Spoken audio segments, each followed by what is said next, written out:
ñu ngi leen di gërëm yéen ñëpp ñi fi teew di gërëm sama dëkkandoo yi nga xamante ne ñëw nañu def déplacement bi tey gërëm imam bi nga xamante ne moom moo jiite la grande mosquée de Cité Senghor gërëm le représentant donc du khalife général de Bambilor di gërëm le représentant donc de Sëñ Idrissa Gueye gërëm samay goro yi fi toog di gërëm sama xarit yi fi nekk wax nañ ne ku lim jum waaye ma jéem rek ndax nit ki boo amee mbégte il faut que nga jéem di ko wane à travers li nga xamante ne moom mooy ay citation suñu jigéen yu ñaawul yi nga xamante ne macha allah lépp loo xamante ne antu na rek ci ñoom la seen loxo la jaar. donc ma leen di gërëm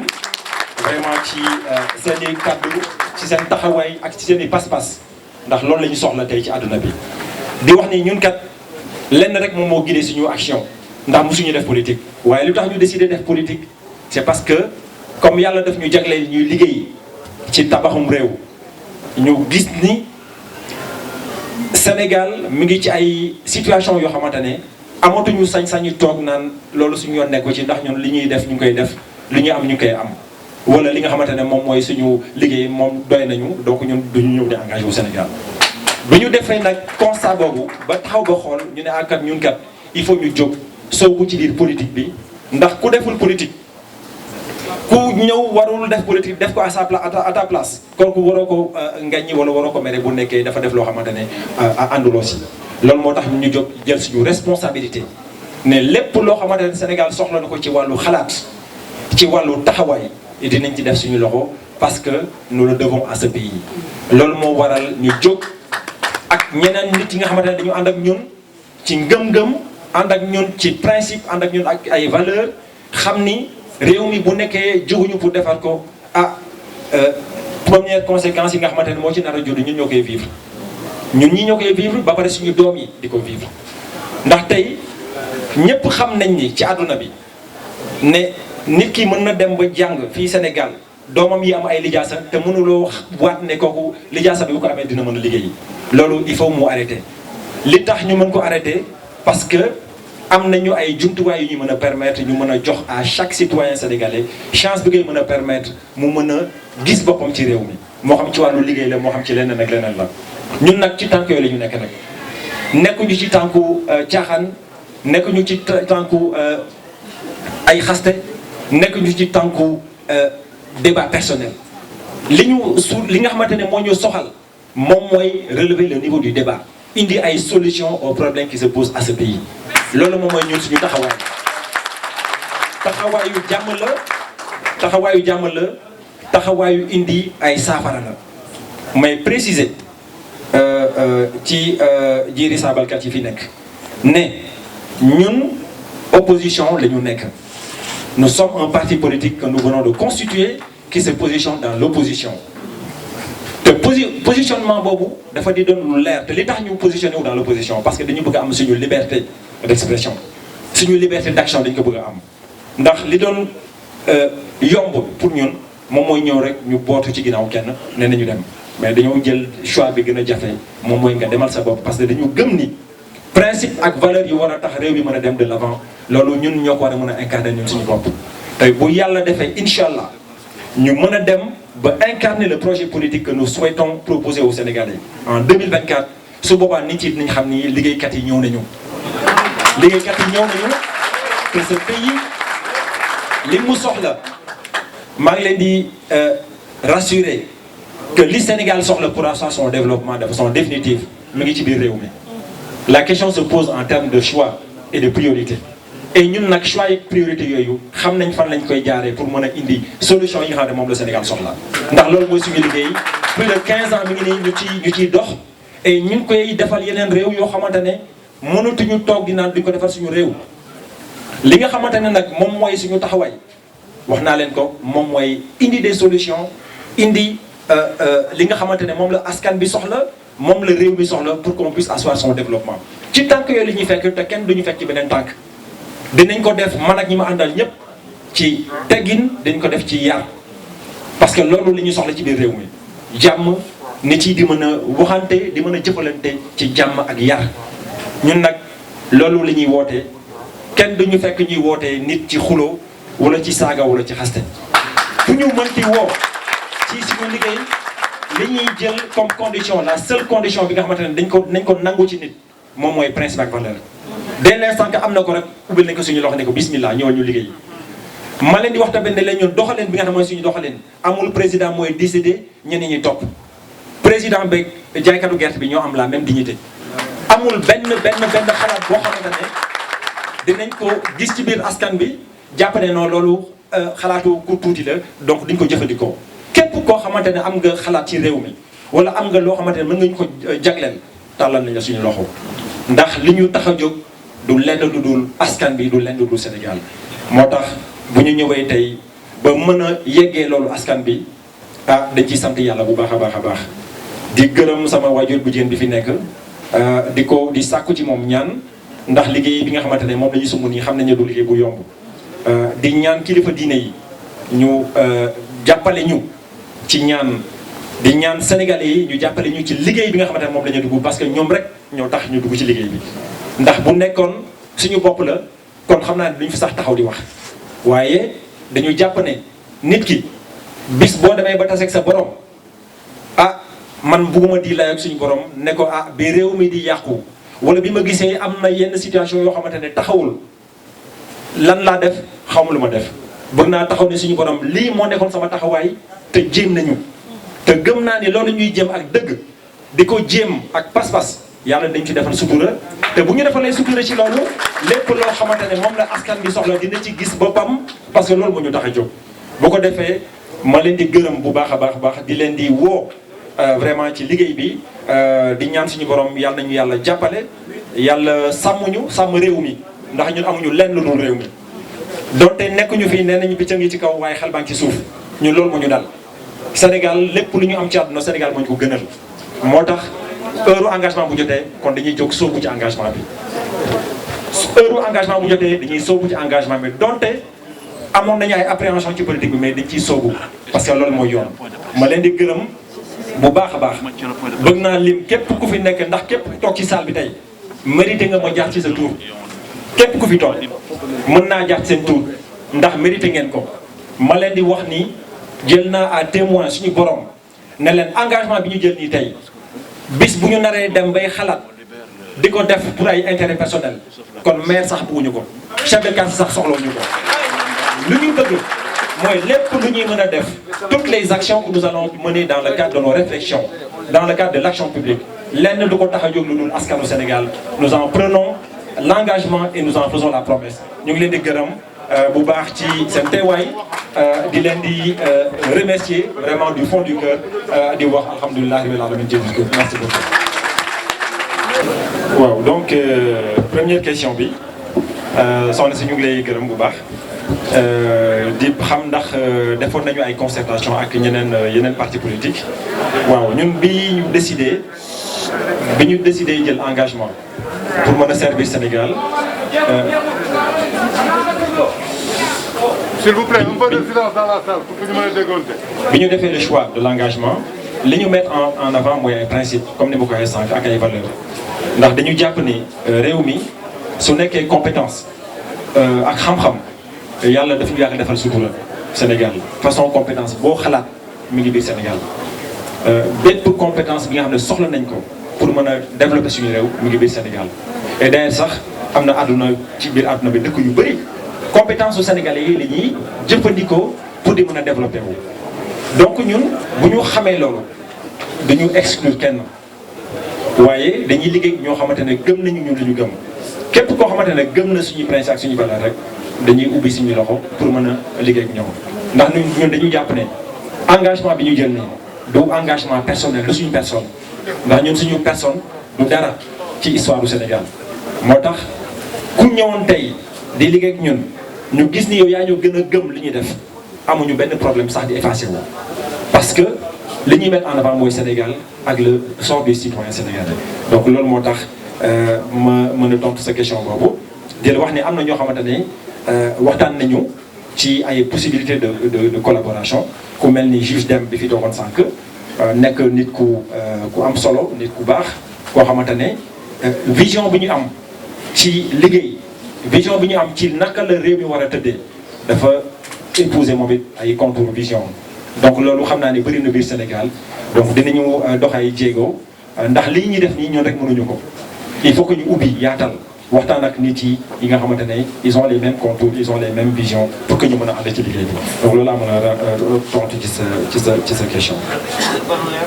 waaw donc deuxième question bi sur la définition de wareef moom la waaw xam nga wareef dès l'instant que doomu aadama juddu na rek wareef tegu na sa kaw ndax ñun dañu gëm ni bu Sénégal jiitalee wareefam ci citoyens yi jiital seen wareef ci réew mi kon je crois que nit yi dinañ jógee fépp ci àdduna bi pour mën a dëkk suñu réew loolu la ñu bëgg a indi ñun faire en sorte que chacun doomu aadama bu nekk biir Sénégal lépp lu muy def du matin au soir jëmale ko ci réew mi na ko def en termes de principe na ko def en fonction de son devoir vis-à-vis du pays lan mooy taxawaayam xam nga da ngay dégg souvent nit yi di vitupérer état na état mais nit yi dañuy fàtte ne état ñoom tamit la moo tax ñun li ñu bëgg mooy amener les Sénégalais à cultiver le devoir ba devoir doon état d'esprit parce que devoir bis bu demee ba doon état d'esprit day épouser benn contour circulaire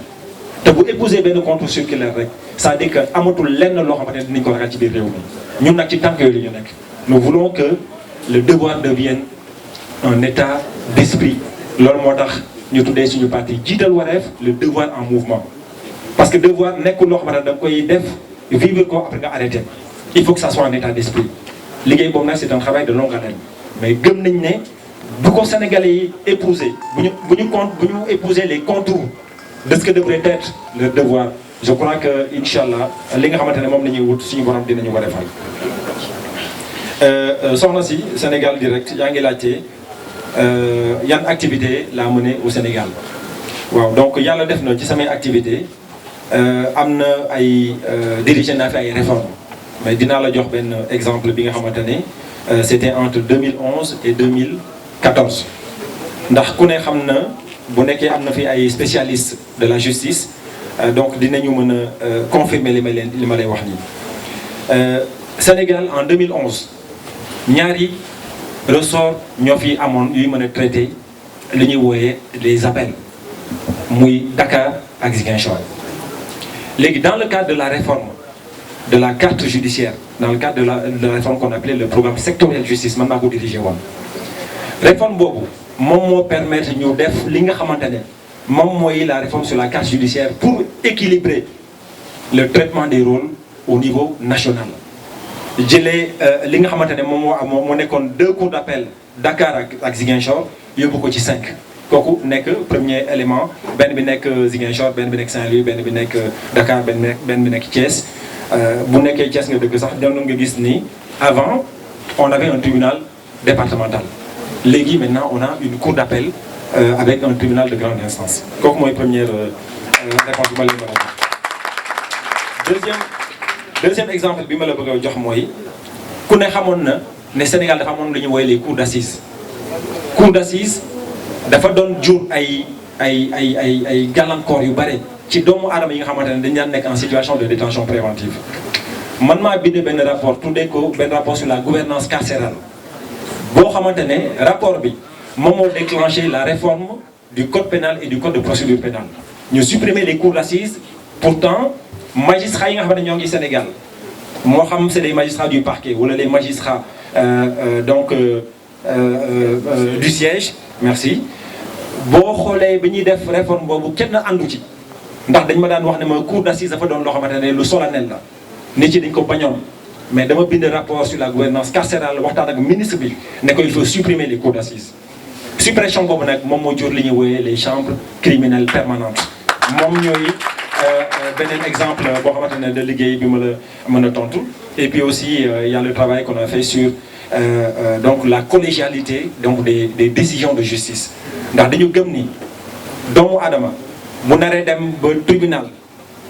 juge nar ko dugal biir kaso dafa il faut mu doon loo xamante ne c'est lourd de sens il faut que ñu def ko ak responsabilité moo tax man dama jàpp ne tribunal heure boo waree jël décision la décision doit être collégiale avec le juge des libertés et le juge des détentions à côté nga xamante ne xam na lan moo ànd ci jël doomu aadama dugg ko biir kaso ndax y a beaucoup de vies qui ont été perdues comme ça des gens yoo xamante ne dugal nañ leen en détention préventive xamuñu ndax def nañu xam nañu ndax def nañu wala defuñu et pourtant da ngay gis des gens qui peuvent rester en prison wala en détention préventive pendant 4-5 ans wala en tout cas bu nekkee en affaire criminelle la su nekkee en affaire pénale la wala correctionnelle nit ki day nekk en prison pendant 2 ans alors que buñ ko jugé woon peut-être que décision de justice bi mën na bañ a amat 2 ans donc lu mel noonu boo koy gis il faut que nga nekk di def ay propositions yoo xamante ne qui permettent aux décisions finalement d'être prises de façon collégiale et non pas de façon individuelle donc loolu laa mën a tontu ci sa question. waaw question bu am solo nga posé soxna si ndax Sénégal moom mooy l'un des seuls pays au monde boo xamante ne nit ki da ngay am benn laago rek société bi rejeté la loolu du yoon amul benn Sénégalais en réalité. question boobu ngay posé ñun dañ koy traiter dans notre projet mais dañ koy traiter de façon holistique ndax laago nekkul loo xamante ne taar la c'est pas un problème l'essentiel mooy nit ki quelle que soit sa situation de handicap li am solo moom mooy nga mettre ko les conditions et l'environnement qui lui permet de pouvoir s'épanouir et mu mën a jàng am ay lijaasa mais mën a liggéey également et loolu du nekk lu jafe mais c'est une question de choix et de volonté mos naa dem seeti benn centre boo xamante ne ay waylaago ñoo fa nekk bi ma demee ba seeti leen waxtaan ak ñoom dama ne leen ñii en principe les collectivités locales devraient prévoir une part de la commande publique ndax dañuy nekk ay nit yoo xamante ne dañu am jom da nga fay fekk ay pères de famille et des mères de famille loo xamante ne seen différence rek ak mooy handicap bi nga xam ne moom la ñu am mais ñooñu il faut leur donner une part de la commande publique sur li nga xamante ne ci loolu la ñuy yëngu ñun nag ci réflexion yooyu la ñu nekk parce que boo jëlee li nga xamante ne moom mooy sa secteur privé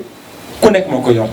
nit ku am ay cëram yëpp nit ku am laago wala ku mënti doon l'essentiel moom mooy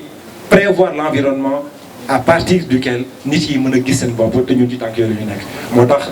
handicapé yi nga xamante ne mën na dab ku nekk ci àdduna dañuy am benn place de choix ci liggéey bi nga xam ne moom lañu bëgg a def incha allah waaw donc sëñ bi posé la question du folklore waaw alors man dama xamul ndax folklore boobu dama xamul sax lan mooy folklore kooku peut-être que dinaa xoolaat signification bi mais li ma mën a wax mooy dañu jóg pour indi benn vision bu bees Sénégal nag boo ko bëggee changer dafa am ay taxawaay yooyu am te lu bokk ci sa réew mënuloo ko beddi lu bokk ci askan bi dafay da ngay xool noo koy defaree mais su nit yi jógee di am lu ñuy jëfalante seen diggante loolu mënuma considérer ne loolu dafa bokk ñun ci suñu projet wala dafa bon wala baaxul dama am benn regard de jugement là-dessus mais li ma mën a wax mooy li ma mën a wax mooy ñun Sénégal bokk na ci li ñu tardeel Sénégal bokk na ci li ñu tardeel mooy ñuy renier li nga xamante ne moom mooy suñu histoire mooy suñu caada xam nga tey ku jóg tey am lu mu dégg xolam sedd si mu ekkati mu jàll ko mu ekkati dara joxe dara loolu pour man lu ñuy rafetlu la parce que ñun humanisme li ñuy woote man képp ku jóg def benn action boo xam ne sa xol moo ko jiital kon action boo dee doon action bu dëgg même bu nekkee ñu ngi amener aussi les gens à user de leur raison pour aller de l'avant mais damay jàpp ne loolu du lu bon ndax war nañu gëm suñu bopp mënul weesu ñuy dund li nga xam ne moom mooy suñu caada ak suñu cosaan donc moo tax malheureusement dafa am benn mbir boo xamante ne ñun bàyyi nañ ci xel ba pare donc may appeler le peuple sénégalais mu ci bàyyi xel gis nga acculturation baaxul aliénation culturelle baaxul ndax boo jàppee li nga xamante ne moom moo def sa histoire def sa cosaan donte am na loo xam ne ñun gëm nañ ko parce que dañu bëgg une société moderne mais booy ut modernité da nga koy def sur la base de li nga xamante ne moom nga moom ba pare moo tax je considère que loolu du fonk la